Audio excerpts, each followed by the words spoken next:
며칠 전에 아주 그냥 소름이 쫙 끼치는 영화를 한 개 본 게 있는데요. 그게 영국 영화였어요. 한 마을이 있어요. 근데 굉장히 고립돼 있어요. 거기는. 너무 멀리 떨어져 있는 거죠. 그래서 정부가 별로 관여하지 않아요. 근데 그 안에 있는 마을 사람들은 서로 간에 뭐 음식도 같이 해서 나눠 먹고 술도 같이 마시고 그렇게 해서 서로가 서로를 굉장히 잘 아는 사람들이 그 마을에 살아요. 그런데 주로 이제 수입원은 뭐냐면은 거기는 사냥터로서 유명해요. 그래서 외부에 있는 사람들이 사냥을 하러 오죠. 그런데 외부에 있는 사람들이 오면 거기 있는 사람들은 누가 왔나 다 알아보는 거예요. 그 안에 있는 사람들끼리 워낙 서로가 잘 지내니까 동네 방네 모르는 사람들이 서로 없는 거예요. 근데 그 두 사람도 분위기가 좋고 하니까 같이 춤추고 놀고 막 그렇게 해요. 그러다가 두 여자가 이제 부킹하는 거예요. 근데 이제 그 도시에서 온 두 사람은 그런 그 부킹한 두 여자가 사생활까지 자기들이 가지고 있는 어떤 사생활까지 거기 있는 사람들한테 다 얘기할 거라고 생각은 못 하죠. 당연히. 그래서 두 사람은 막 놀다가 이제 각자가 방으로 돌아가요. 그래서 이제 한 사람은 내가 약혼자도 있고 약혼자가 임신을 했기 때문에 이까지 놀고 그만해야 되겠다 하고 이제 그 아주 매너 좋게 서로 간에 돌려보내죠. 근데 이제 한 사람은 굉장히 그 쾌락을 추구를 해요. 그래갖고 도시에서 뭐 이제 원나잇 스탠드 이런 거 할 때 마약도 하고 술도 먹고 막 이러는 사람이었던 거예요. 뭐 사냥도 즐기는 그런. 이 사람도 와이프도 없었죠. 그러니까 이 여자한테 이제 그 조그만 그 이제 비닐에 든 마약을 같이 이제 흡입을 하자 하고 이제 꼬신 거예요. 근데 이 여자도 뭐 이제 한번 궁금하니까 이제 해본 거겠죠. 어쨌든 나중에 이제 시간이 조금 지나고 나서 두 사람은 이제 드디어 사냥을 떠나는 겁니다. 거기서 한참 멀리 가서 거기서 이제 막 그 사슴 사냥을 하는데 이 두 명 중에 한 명이 총을 쏴요. 사슴을 향해 총을 쏘는데 그 사슴이 맞은 게 아니고 그 뒤에 있는 사람이 맞아버린 거예요. 예. 그러니까 이 총을 쏜 이 사람은 사람을 죽일 의도가 없었기 때문에 안 된다. 큰일 났다. 하지만 빨리 신고해야 되겠다. 이렇게 이제 하면서 완전 겁을 먹고 있는 상황이긴 하죠. 근데 같이 온 친구가 그 사람을 쏴서 죽여버리는 겁니다. 그러니까 너 왜 그러냐. 그러니까 이 총 이거 내 건데 총알 이거 내 건데 이거 나중에 되면 내가 뒤집어 쓰니까 할 수 없다. 그러면서 이제 둘 다 죄인이니까 그러니까 이거는 우리 둘이 비밀로 하자 이러는 거예요. 근데 이 사람은 약혼자가 있는 이 사람은 원칙주의자 정신이 있었기 때문에 굉장히 그게 두려웠어요. 그런데 계속 휘말리는 거예요, 이 사람한테. 그래가지고 어쨌든 이제 이 사람이 또 한 명이 더 있었어요. 그 캠핑 온 사람 한 명이 더 있었어. 그래가지고 그 사람이 발견되는 순간 또 쏴 죽여버리는 거예요. 마약하는 거 좋아하는 사람이. 그러니까 이 사람은 너무너무 놀란 거죠. 그런데 이 사람이 공포를 느낀 거예요. 어릴 때 친구였는데 자기가 오히려 이 사람이 하는 행동에 공포를 느낀 거죠. 그렇다고 해가지고 자기도 지금 현재 죄인이 된 마당에서 이 친구의 말을 안 따르면은 위협에 느끼니까 결국은 계속 따라가게 된 겁니다. 그래갖고 땅을 파가지고 두 사람을 묻어요. 묻고는 긴 거리를 다시 돌아와서 이제 그 레스토랑에 이제 들어가요. 들어가니까 사람들이 그래 사냥 잘했냐 하면서 또 유쾌하게 서로 묻고 그러는 거예요. 근데 이 사람이 이제 쫄았어요. 왜? 사람을 죽이고 왔으니까 쫄았어요. 근데 이 사람들은 워낙 서로 간에 친하고 이 사람들이 하는 행동이 이상하면 저 사람들이 이상하다 하는 걸 알아보는 거예요. 또 그러니까 오히려 더 이제 겁을 먹었어요. 그러면서 그때부터 이 사람들이 겁을 먹었고 도망을 이제 여기서 빨리 빠져나가야 되겠다 생각을 하고 있는데 그 마을에 있는 사람들이 그러는 거예요. 이상하다. 그 두 사람이 지금 갔는데 돌아오질 않는다. 이러는 겁니다. 그러니까 이 사람 둘이가 이제 겁이 났죠. 겁이 났어요. 그러니까 식사 자리 같은 데 일부러 막 불러내요. 그리고 또 이제 파티 같은 거를 이렇게 사슴을 한 마리를 잡으면은 같이 이제 먹고 놀고 하는 분위기다 보니까 또 막 오라 그래요. 오라 그래서 보면은 굉장히 어색해하고 이상한 그런 기운을 느끼는 거죠, 이 사람들이. 그래가지고 이제 그 마을에서는 특별히 뭐 보안관이 있다거나 그런 건 아니지만 그 안에서는 내가 이 마을 사람들을 주로 리더해야 되겠다 하는 또 가장이 따로따로 있었어요. 그런데 한 사람은 굉장히 좀 포악스러웠고 한 사람은 좀 부드러운 사람이었죠. 이 사람들이 돌아오지 않는 두 사람이 이상하다 이래 돼가지고 이제 의심을 하기 시작한 겁니다. 그 사람이 의심을 하면서 이 두 사람 막 추적을 한 거예요. 그러니까 한 명은 약혼자가 있었고 그날 밤에 돌아갔고, 한 명은 마약까지 하고 그 여자하고 잠을 잤다. 이러니까 이제 의심을 시작한 겁니다. 그렇게 해서 이 사람들이 떠날 수 없도록 계속 올가매는 거예요. 올가매니까 빠져나갈 수 없었죠. 그러다가 이제 결국은 그 사람들이 사냥개를 데리고 마을 사람들이 전부 다 차를 몰고 그쪽으로 다 가요. 다 가가지고는 발견을 해내죠. 그 두 사람이 파묻혀 있는 것을.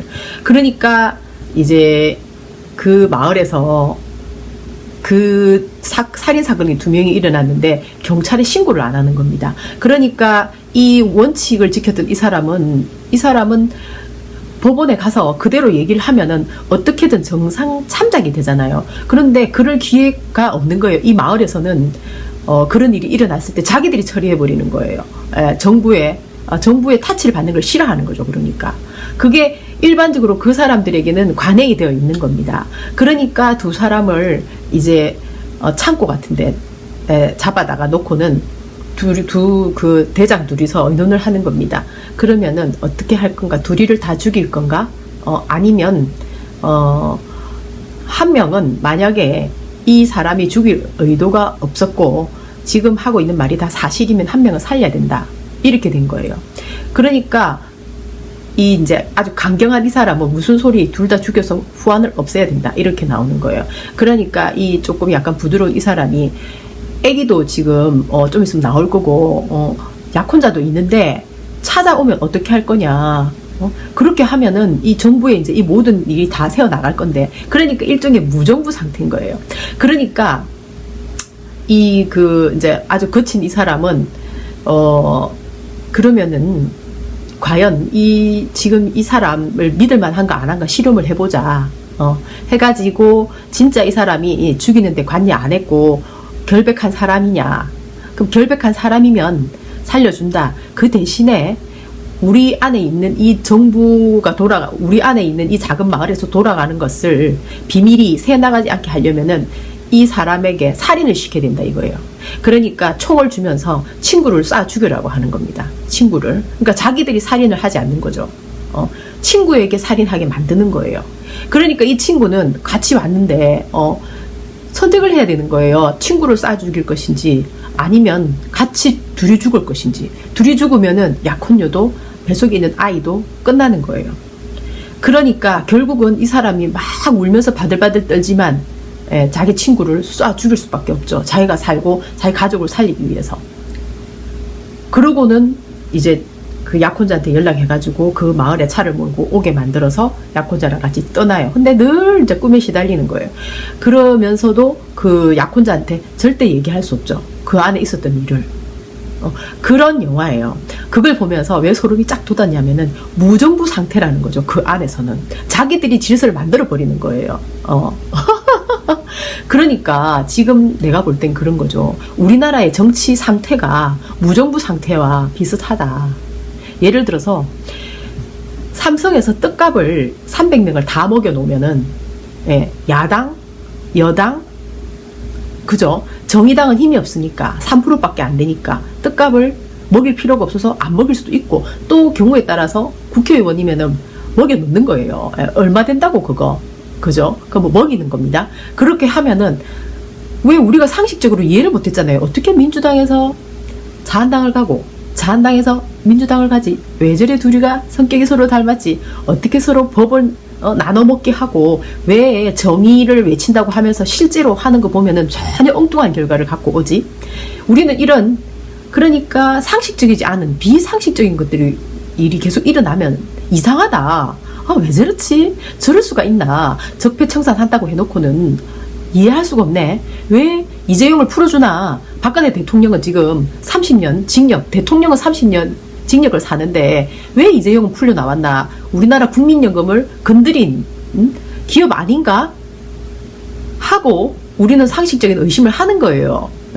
그러니까 그러면은 왜 노회찬은 죽었는가? 의심스럽죠? 저는 그런 생각이 드는 겁니다. 노회찬은 떡값을 안 받은 사람이다. 떡값을 안 받고 네가 죽을래? 친구를 쏘지 않고 네 죽을래? 했던 거가 같다. 전 그렇게 생각해요. 왜? 엑스파일 사건 터졌을 때 노회찬은 삼성을 폭로했어요. 우리 주권자들이 다 알 수 있도록 인터넷에다가 그걸로 뺐지. 국회의원 목숨줄을 딱 끊어놨어요. 그러고는 국회의원이 다시 안 될 줄 알았겠죠. 노회찬이. 그러고는 뜻값 같은 거 노회찬한테는 갈 일이 없는 거죠. 국회의원도 될 일도 없고. 그러니까 노회찬은 그런 경험이 있기 때문에 절대로 끝까지 안 받는 사람으로서 죽을 때까지 어쩌면은 삼성에서 이제 정의당이 자한당을 넘어서는 그런 그 지지율을 보였기 때문에 노회찬이 원내 대표였잖아요. 뜻값을 먹이려고 했는데 뜻값을 안 먹어서 노회찬의 얼굴을 팼나요? 왜 얼굴이 그렇게 엉망이 됐나요? 머리는 안 깨지고 얼굴만 엉망이 됐다고 하잖아요. 얼굴만. 그러니까 뜻값 안 받는 사람이 지금 우리나라에서 제일 위험한 국회의원들이에요. 내가 볼 때는. 지금 현재 드러나는 사람은 누구냐면은 언수미, 이재명, 이상호 기자도 뜻값 안 받고 명품 백 돌려보내가지고 기자에서 목숨줄이 끊겼어요. 네? 그랬죠. 그 다음에 주진우, 김어준. 지금 주진우하고 김어준이 중앙으로 진출을 했는데 계속 노리는 세력이 있죠. 두 사람은 내가 볼 때 삼성의 뜻값을 안 받은 것 같습니다. 그런데 삼성의 뜻값이 받고 싶어서 완전히 안달난 사람도 많죠. 그러고 보통 안달나는 사람들은 자한당 사람들 계속 먹어왔는데 안 먹으니까 죽겠는 거예요. 하지만 지금은 삼성에서 뜻값을 자한당하게 줄 필요가 없어요. 예. 힘도 없는데 뭐하러 주겠어요. 예. 한때 뭐 내가 볼 때 김무성이나 나경원 같은 사람들 많이 먹었겠죠. 지금은 결국은 민주당이 누구에게 먹이겠어요? 부엉이 팀들한테 먹인다. 전 그렇게 생각합니다. 예. 그렇게 해서 지금 이제 민주당이 그 힘을 가지고 있는 민주당에 뜻값을 주지 누구에게 주겠어요. 왜 그러면은 지금 현재 이렇게 노사 문제도 그렇고 뭐 적폐청산 하나 된 거 없는데 아무런 진전이 없을까요? 결국은 목숨줄을 그 위에서 딱 잡고 있는 겁니다. 그러면은 왜 이번에 당권 이 경쟁에서 이 김진표라는 71세 할아버지가 이재명한테 당에서 나가라.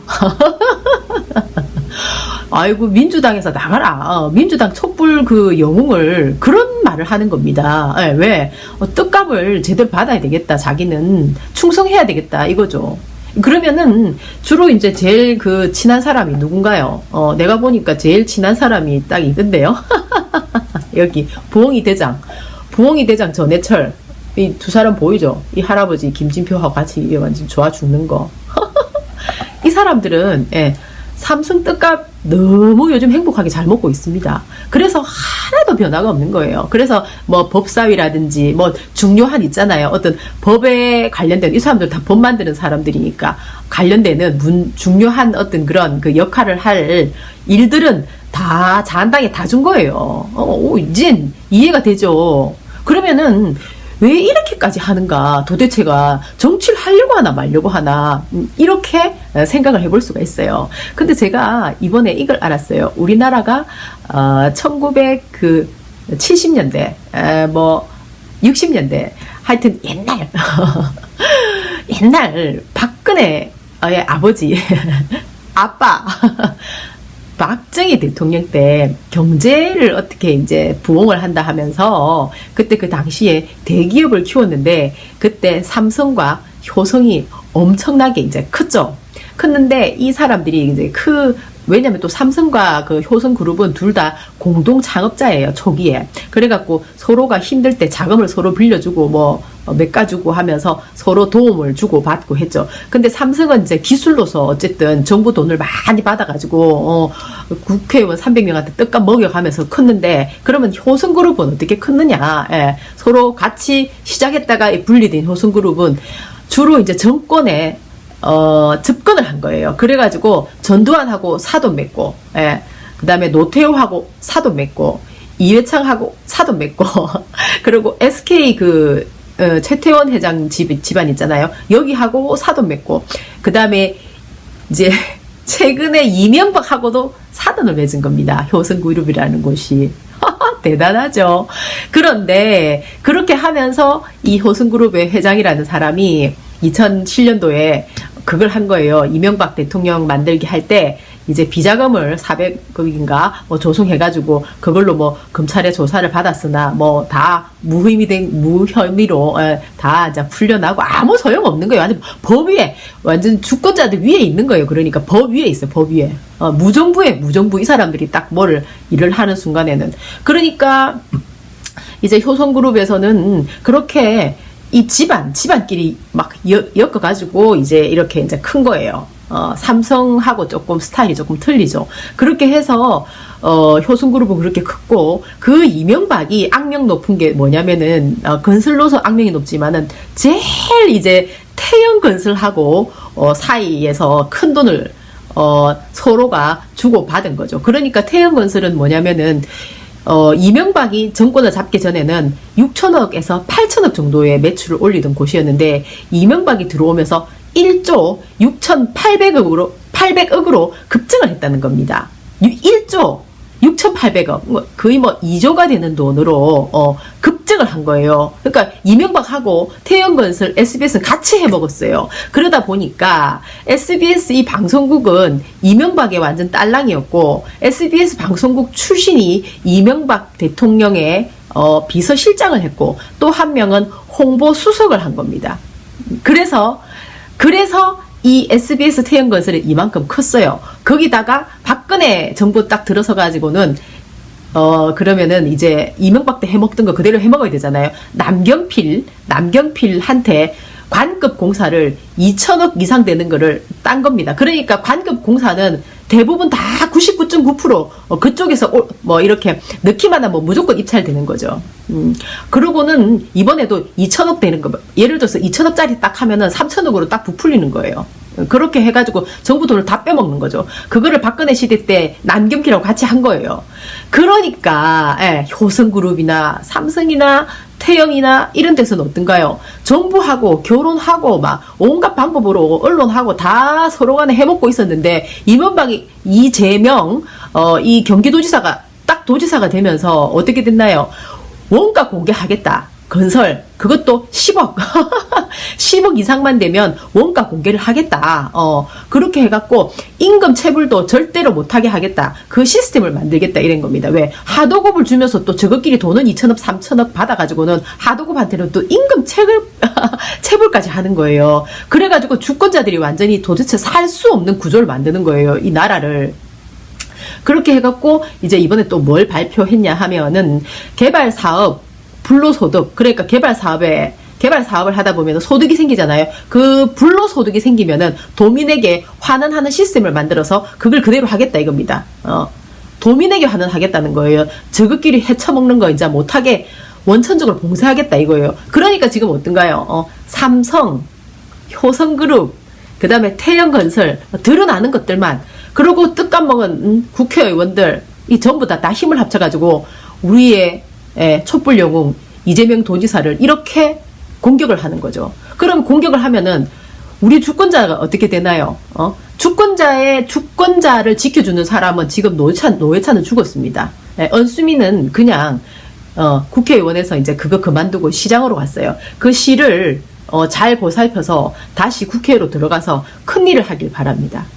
그리고 지금 이상호 기자는 지금 뭐 다른 손석희라든지 뭐 다른 사람들과 달리 아무것도 맡을 수가 없게 됐어요.